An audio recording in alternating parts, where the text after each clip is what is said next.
Hi అండి అందరికీ. ఏదైతే వార్తలలో పేపర్లలో వస్తుందో రాజేంద్ర నగర్ పరిధి ప్రాంతంలో కిస్మత్పురలో జరిగిన సంఘటన, అమ్మాయి పైన రేపు విచక్షణారహితంగా చేసి చంపేశారని యూట్యూబ్లో కూడా చూపిస్తున్నారు. హైదరాబాద్ ఎంత డెవలప్ అవుతుందంటే చుట్టుపక్కల ఏ అవాంఛనీయ సంఘటనలు జరగకుండా బందోబస్తులు కూడా ఉంటున్నాయి. హైదరాబాద్ అంటే ఒక బ్రాండు. అటువంటి ప్రదేశాలల్లో ఇప్పటికీ కూడా కొన్ని ప్రదేశాలల్లో దుర్మార్గులు, మూర్ఖులు,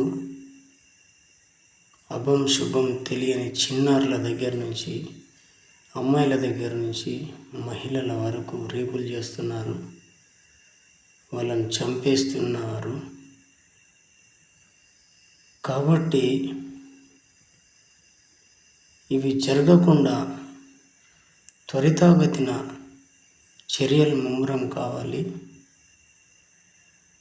అటువంటి చట్టాలు, బలమైన చట్టాలు మన దగ్గర రావాలి.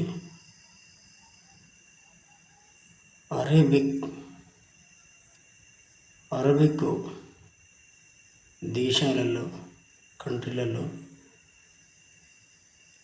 రేప్ చేసిన వారిని ఉరిశిక్ష వేస్తారు. కొన్ని దేశాలు కూడా కఠినంగా శిక్షిస్తాయి. కఠినమైన చట్టాలు రావాలి. వాడు ఎవడైనా సరే అమ్మాయిని చూస్తే భయపడాలి. వాడు కూడా ఒక తల్లి కడుపులోకి వెళ్ళి వచ్చినోడే కదా, వానికి అక్క చెల్లె ఉంటుంది, భార్య బిడ్డలు కూడా ఉంటారు. అలాంటి సంఘటనలు మళ్ళీ ఎవరు చేయకుండా కఠినమైన శిక్షలు వేయాలి.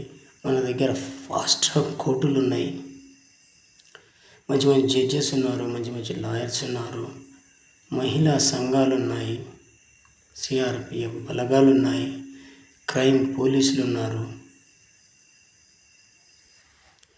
టెక్నాలజీ బాగా అభివృద్ధి చెందిన మన ఢిల్లీ రాజధాని హైదరాబాదు, మన చుట్టుపక్కల ఉన్న ఆడపిల్లల్ని మనం కాపాడుకోలేకపోతున్నాం. వాడు ఎవడైనా సరే ఉరిశిక్ష పడాల్సిందే. వాడిని పోలీస్ స్టేషన్లో